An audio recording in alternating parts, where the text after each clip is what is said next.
I need to pause at this point in the story because what I'm about to explain only makes sense if you understand the kind of man I was before everything collapsed. The decision to show up unannounced at the apartment of the man my wife had been seeing was not impulsive, and it was not fueled by rage in the way people imagine. I didn't go there to shout, to threaten, or to cause a scene. I went there because a single question had been grinding into my thoughts for nearly 14 weeks, waking me in the middle of the night and following me into every quiet moment of the day. When that door finally opened, the expression on his face and the environment behind him made my body lock up in a way I hadn't felt since my early years on the job, when danger was unpredictable and instincts mattered more than comfort. But before I get ahead of myself, you need to know who I am and how I ended up in a place where my own life felt like a case file instead of a home. My name is Thomas Calder. I am 64 years old, and for over 4 decades, I worked in law enforcement in a major Midwestern city, climbing my way through the ranks from patrol to senior investigator. I spent my career interviewing killers, dismantling fraud operations, and watching people lie to my face with the kind of calm that only comes from long practice. I thought experience had prepared me for everything. What I didn't understand was that nothing in training prepares you for realizing that the person you trusted more than anyone else has been quietly building a second life right under your nose, using your loyalty as cover and your love as a shield. For 37 years, I believed my marriage was one of the few things in my life that was solid and unquestionable. My wife, Eleanor, and I met when we were both young and struggling, long before promotions, pensions, and retirement plans entered the conversation. We built our lives together through long hours, missed holidays, and the stress that comes with a career built on other people's worst days. She knew the job, knew the hours, and knew the toll it took, and for years I believed that understanding made us stronger. We raised 2 children together, made sacrifices together, and survived moments that would have broken many couples. I believed we were partners in every sense of the word. That belief made what came later feel less like a betrayal and more like discovering that the entire foundation of my life had been quietly removed while I was still living inside the house.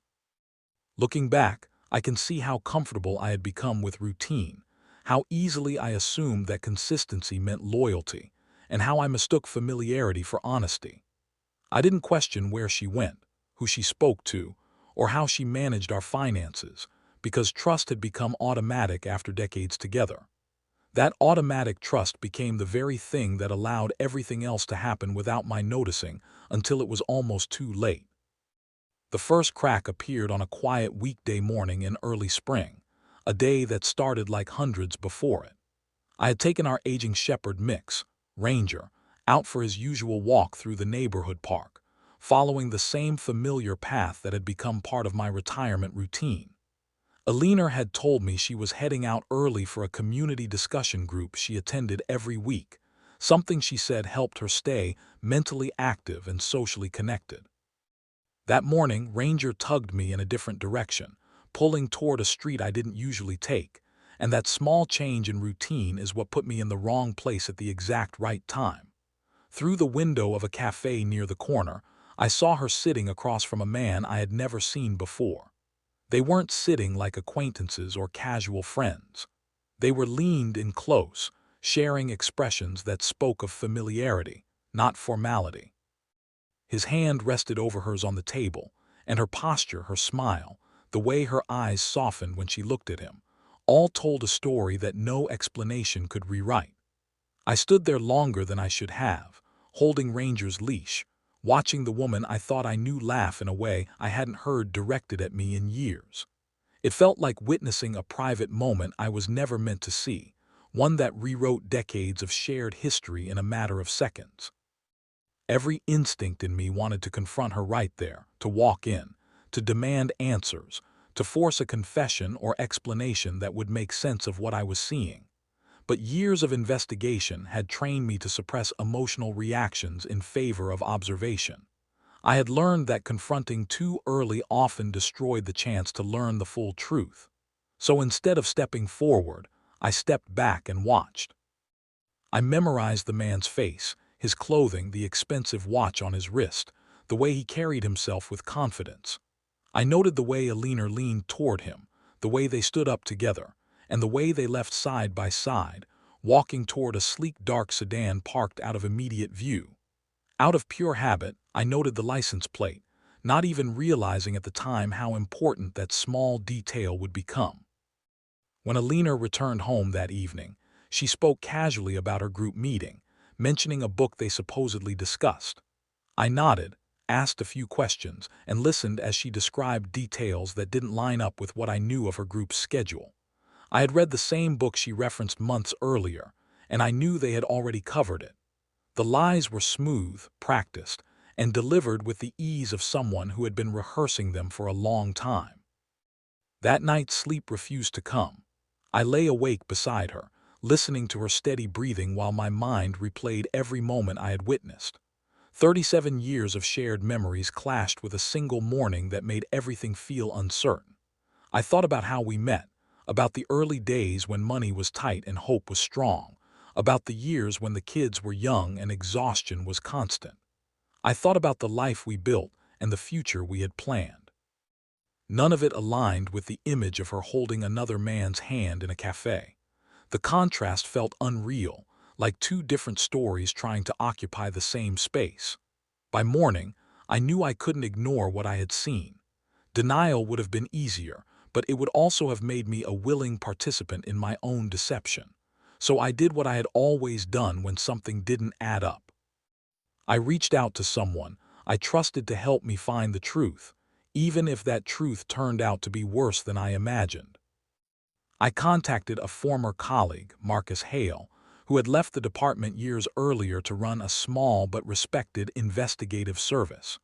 We had worked together on multiple cases, and I knew his discretion was as solid as his skills. When he answered the phone, there was the usual exchange of old jokes and familiarity. But my tone quickly shifted when I explained that I needed his help for something personal. When I told him the subject of the investigation was my wife, there was a long silence on the line, the kind that only comes when someone understands the weight of what you're asking. He didn't judge or argue.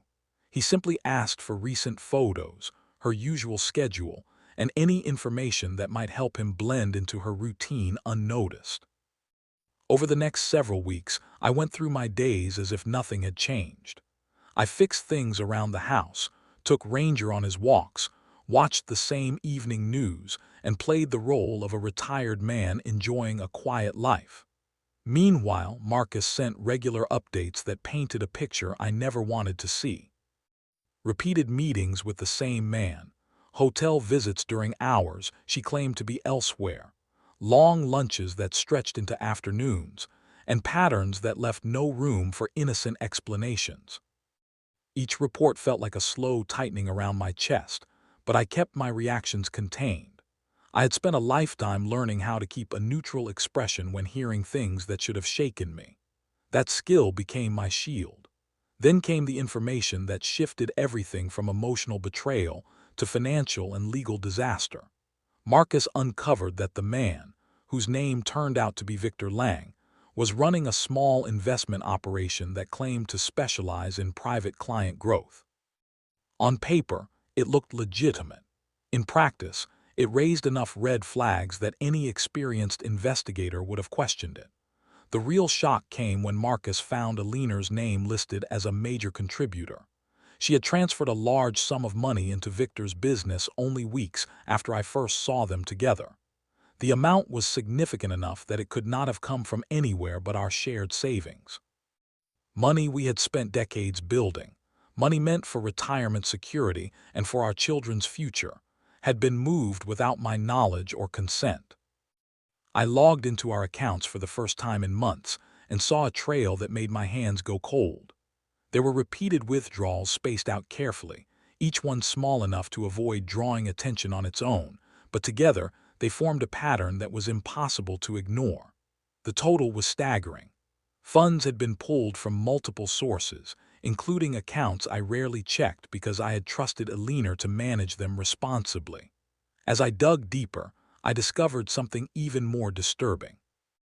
A line of credit had been opened against our home, a house we had fully paid off years earlier. The paperwork listed my name and signature, but I knew immediately it wasn't mine. The signature looked close, but it wasn't right. I had examined forged documents for years, and the small inconsistency stood out to me the way a crooked line stands out on a blank page. The realization that my own wife had forged my signature to access our property felt like a violation deeper than the affair itself. It wasn't just betrayal. It was a calculated decision to use my identity and my trust as tools for her own plans.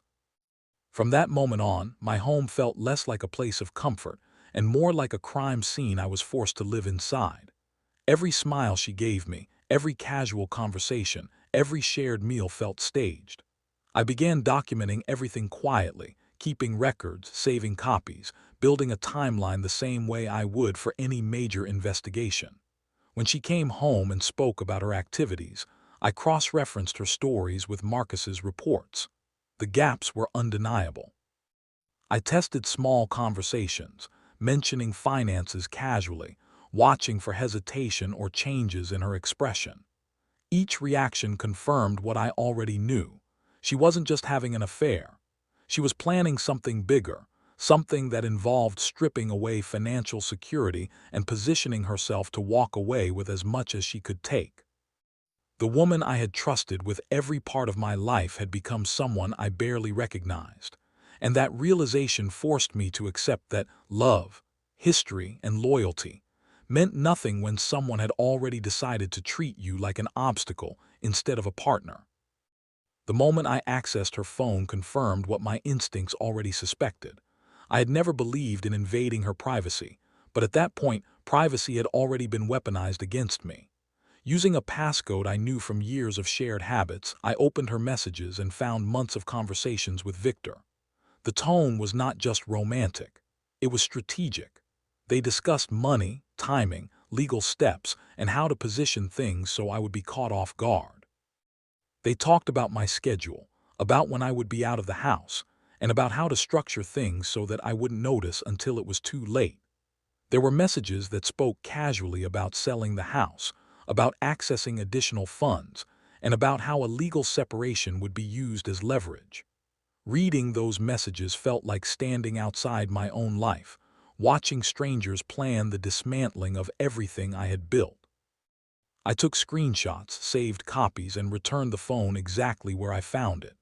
Then I sat alone in the dark, with Ranger resting his head on my leg, and I made a decision that changed the direction of everything. I would not confront her emotionally. I would treat this exactly the way I had treated every serious case in my career.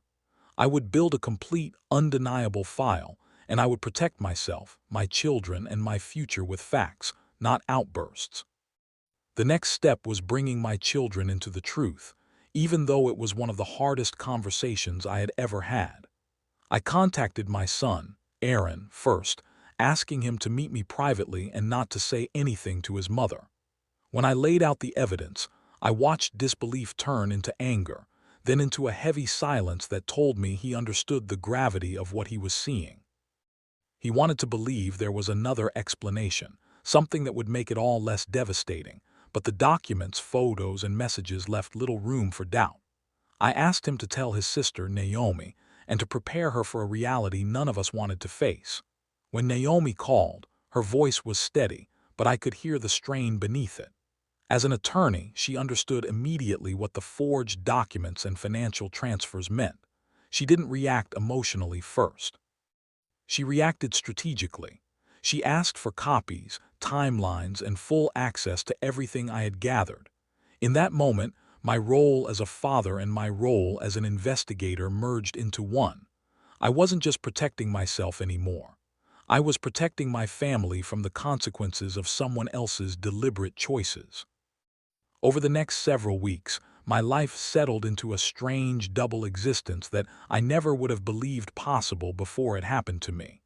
On the surface, everything looked the same. Alina moved through the house with practiced ease, making casual conversation, commenting on the weather, asking what I wanted for dinner, and maintaining the rhythm of a marriage that had lasted most of my adult life. Underneath that surface, however, I was quietly cataloging every movement, every inconsistency, every financial shift. Marcus continued his work methodically, documenting meetings, gathering photographs, and recording dates and times with precision. I kept my own records, creating a timeline that showed how the affair and the financial manipulation were unfolding in parallel. The longer it went on, the clearer it became that this was not a spontaneous emotional mistake or a moment of weakness. It was a deliberate plan built over months, possibly longer, with careful attention paid to how and when I would discover the truth. That realization changed how I saw everything. This was no longer about heartbreak or betrayal alone. It was about survival. I had spent my career protecting myself by relying on facts instead of feelings, and I leaned on that discipline now more than ever. Each night, after Alina went to bed, I reviewed documents and messages, making sure nothing was missed, knowing that one overlooked detail could change everything when the truth finally came into the open. Eventually, the evidence reached a point where it was no longer just compelling but overwhelming. Marcus managed to secure audio recordings from a public restaurant where Alina and Victor met regularly, conversations captured legally and clearly. Listening to those recordings was harder than reading messages or looking at bank statements. Hearing her voice, calm and calculating, discussing plans that involved selling the house and cutting me out financially made something inside me go cold. She spoke about me as if I were an inconvenience, a problem to be managed rather than a person she had shared a life with. Victor's tone was smooth, reassuring, and detached, the voice of a man who had done this before and knew exactly what to say. They talked about relocation, about timing a divorce to maximize leverage, and about how I would be too distracted or trusting to notice until everything was finalized. I listened to those recordings multiple times, not because I needed to convince myself, but because part of me needed to fully accept that the woman I married no longer existed in the form I remembered. Accepting that truth was painful, but it also clarified my next steps. There was no room left for doubt, hesitation, or hope that things might resolve quietly.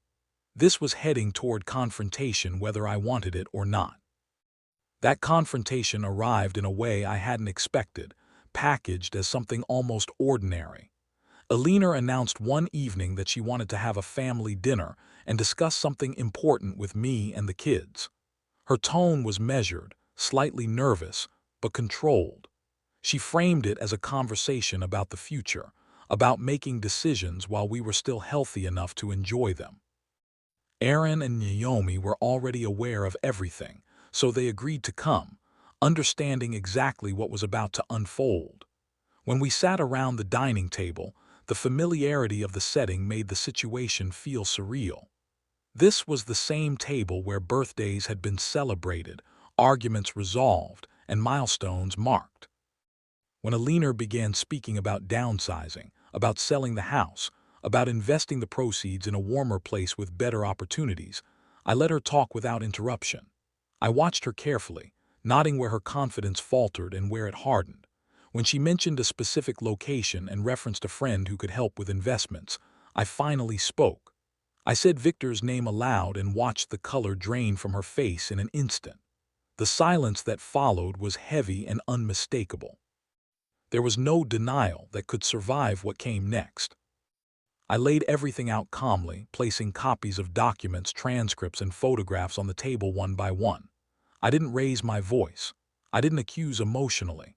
I simply presented facts, the forged signature, the unauthorized withdrawals, the messages outlining a plan to take everything and leave me with nothing. Alina tried to shift the conversation toward privacy, toward feelings, toward justification, but the evidence left no space for narrative manipulation. Aaron and Naomi spoke when they needed to, not as angry children but as adults confronting behavior they could not excuse. Alina cried, defended herself, claimed exhaustion and resentment, and insisted she deserved happiness after years of sacrifice. I listened, but I did not accept the framing. Wanting happiness does not justify fraud. Feeling unfulfilled does not justify theft. The moment she realized that neither I nor the children were going to shield her from the consequences of her choices was the moment her certainty collapsed. She asked what would happen next, and Naomi answered her plainly, explaining the legal reality she was facing. It was not vindictive, it was factual. In the days that followed, Alina moved out of the house, taking only what she needed. The divorce proceedings began quickly, driven by evidence that left little room for dispute. Naomi represented me, ensuring that everything was handled cleanly and within the law. The court reviewed the documentation, the financial trail, and the forged paperwork, and the outcome was decisive. The house remained mine. The remaining assets were protected. Alina was held responsible for the funds she had taken, though everyone involved understood that much of that money was unlikely to ever be recovered. Victor's operation collapsed shortly afterward, his business exposed as unstable and exploitative, though legally insulated enough to avoid immediate criminal consequences. Alina attempted to contact him repeatedly, only to discover that he had disappeared the moment her usefulness ended. Watching that realization settle over her was painful, even after everything she had done. Not because I wanted her to suffer, but because it underscored how completely she had misjudged the situation she created. The aftermath was quieter, but no less heavy. Friends learned the truth slowly, often with discomfort, but most understood once the facts were known. Alina's relationships fractured under the weight of her actions, and the life she imagined building dissolved almost immediately. Aaron and Naomi struggled with the loss of the family structure they thought was permanent, even as they supported my decisions. We talked often, not just about logistics, but about trust, boundaries, and how easily certainty can be weaponized against someone who assumes good faith. I stayed in the house, learning how to occupy a space that felt both familiar and altered. Ranger remained my constant companion, grounding me in routine when everything else felt unstable. Over time, the shock faded, replaced by a steady acceptance of what had happened and what could not be undone. Months later, Alina called, her voice breaking as she spoke about regret, about realizing too late what she had destroyed. She asked if there was any possibility of reconciliation, any chance to repair what had been broken. I listened without interrupting, letting her speak until she had nothing left to say. When I responded, I did so honestly and without cruelty. What she had done was not a single mistake. It was a sustained series of choices that required deception, planning, and intent. Forgiveness was possible, reversal was not. Ending the call felt final, not dramatic. It was simply the closing of a chapter that could not be reopened without denying reality. That clarity, while painful, was also freeing in a way I hadn't anticipated. Life after everything settled into something quieter, but more honest.